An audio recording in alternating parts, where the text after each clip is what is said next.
Fried rice பண்ணுறதுக்கு எண்ணெய் ஊற்றிக்கலாம். நான் இந்த ஃப்ரைட் ரைஸ்க்கு கொஞ்சம் அதிகம் எண்ணெய் தேவைப்படும். 4 ஸ்பூன் எண்ணெய் ஊற்றிருக்கேன். எண்ணெய் கொஞ்சம் சூடாகட்டும். சூடானதுக்கப்புறம் நெய் 2 ஸ்பூன் போட்டுக்கலாம்.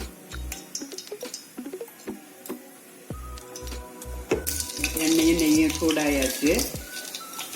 ஒரு பிரிஞ்சி இலை,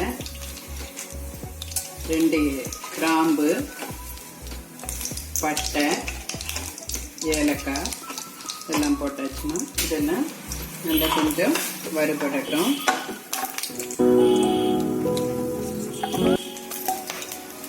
இப்போ இதுக்கு தேவையான வெங்காயம் போடணும்.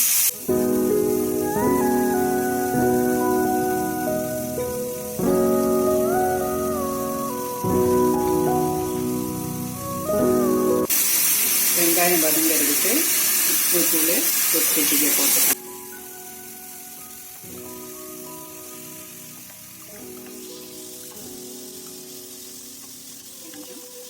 வெங்காயம் நல்லா வதங்கிடுச்சு. இதுக்கப்புறம் அரைச்ச பூண்டு போட்டுக்கலாம்.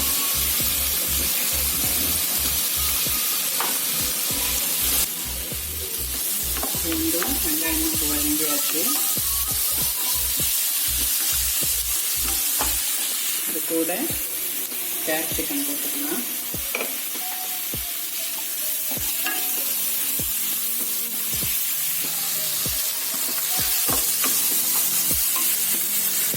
உருவி வச்சிருக்கேன் முட்டைக்கோசு 1 கப்பு, அது போட்டுக்கலாம். இதுக்கெல்லாம் தேவையான அளவு உப்பு சேர்த்துக்கலாம். உப்பு சேர்த்து இது ஒரு 2 நிமிஷம் வதங்கட்டும்.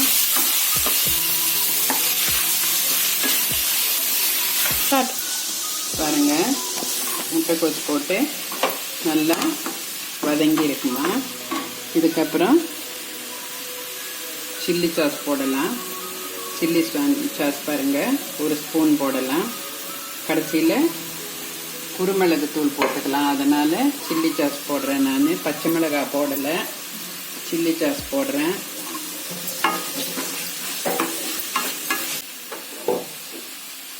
டொமேட்டோ சாஸு 1 ஸ்பூன் போடுறேன். டொமேட்டோ சாஸ் அதிகம் போடக்கூடாது ஃப்ரைட் ரைஸ்க்கு. டொமேட்டோ சாஸு 1 ஸ்பூன் போடுறேன்.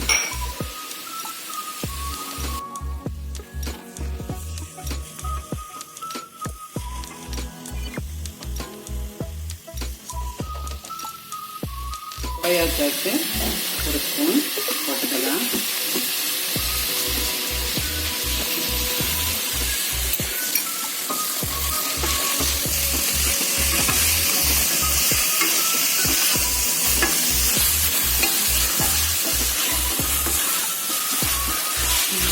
சில்லி சாஸு, டொமேட்டோ சாஸ் இதெல்லாம் போட்டு இது கொஞ்சம் நேரம் நல்லா வதங்கட்டும். அப்போ தான் அந்த வாசம் சாப்பாட்டில் இல்லாமல் இருக்கும்.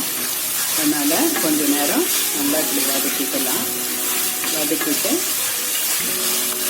இப்போது பன்னீரை 200 கிராம் பன்னீர் போட்டு வச்சுருக்கேம்மா.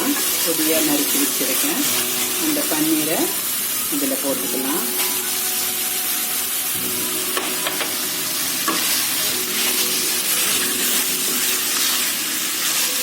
எல்லாமே மீடியமாக தீ வச்சு மீடியமான தீயிலேயே செய்யுங்க. ஹை ஃப்ளேமில் பண்ணாதீங்க. லோவாக வச்சாலும் வதங்காது. அதனால் மீடியமான ஃப்ளேம்லேயே வச்சு எல்லாமே பண்ணுங்க. இப்போ இது பன்னீர் எல்லாம் வதங்கியாச்சுமா. இதில் இனி நம்ம வடித்து வச்சிருக்கிற சாப்பாடை போட்டு ஃப்ரை பண்ணிக்கலாம்.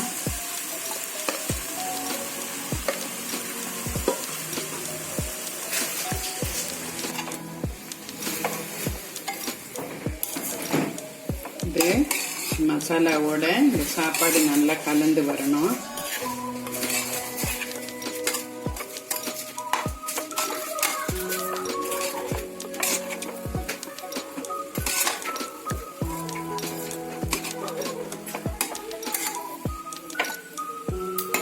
இதுக்கு சாப்பாடுக்கு அளவா தேவையான அளவு உப்புத்தூள் போட்டுக்கலாம். போட்டுட்டு இது கலக்கி விட்டுக்கலாம். நல்லா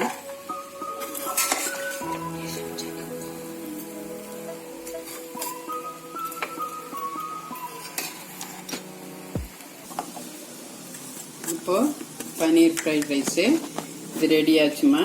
இதுக்கு கடைசியில் கொஞ்சம் குருமிளகு தூவிடலாம். குருமிளகு கொஞ்சம் பொடி தூவி விட்டுட்டு மேலே கொத்தமல்லி தழையும் தேவையான அளவு போட்டோம்னாக்கா இது பன்னீர் ஃப்ரைட் ரைஸ் ரெடி ஆயிடுச்சு. நீங்கள் செஞ்சு சாப்பிட்டு பாருங்கள் எப்படி இருக்குன்னு. எல்லாருமே ஃப்ரைட் ரைஸ் பண்ணுறாங்க. நான் செஞ்சுருக்கிற விதத்தில் நீங்கள் செஞ்சு சாப்பிட்டு பாருங்கள் எப்படி இருக்குது என்னான்னு எனக்கு என்னுடைய இதில் இன்பாக்ஸில் எனக்கு கமெண்ட் பண்ணுங்கள். இனி அடுத்த ரெசிபியோட இப்போ இனி கொஞ்ச நேரத்தில் சந்திக்கிறேன்.